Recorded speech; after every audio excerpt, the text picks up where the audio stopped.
Sunday కదండి, నాటుకోడి వేసి బిర్యానీ చేశాను. చాలా బాగా వచ్చిందండి టేస్ట్ మాత్రం. చూడండి ఒక్కొక్క రైస్ కూడా ఎంత సెపరేట్గా వచ్చిందో. పసుపు ఉప్పు పెరిగేసి కలిపేసి 5 నిమిషాలు ఉంచేసాను. దాని తర్వాత వాష్ చేసుకున్నాను. అప్పుడే నీసు వాసన పోతుంది. వాష్ చేసుకున్న దాంట్లో 2 స్పూన్ అల్లం వెల్లుల్లి paste, 1 spoon lemon juice, 1 spoon ఉప్పు, 1 స్పూన్ ధనియాల పౌడర్, 3 స్పూన్ల కారం, తర్వాత 2 స్పూన్ల పెరుగు, 5-6 పచ్చిమిర్చి, కొత్తిమీర, పుదీనా వేసి కలిపేసి అరగంట ఉంచేసాను. దాని తర్వాత అది కుక్కర్లో వేసుకున్నాను.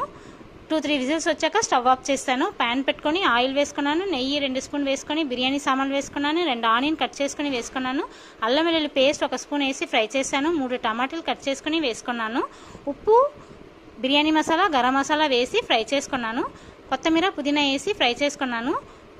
ఉడకబెట్టిన ముక్కలు ఉంది కదా, అది దీంట్లో వేసేసి కలిపేసి ఫ్రై చేసుకున్నాను. వాటర్ 1 గ్లాస్ రైస్కి 1.5 గ్లాస్ వాటర్ వేసుకున్నాను. బాయిల్ అయ్యాక రైస్ వేసేసాను. అంతే, వేడివేడిగా బిర్యానీ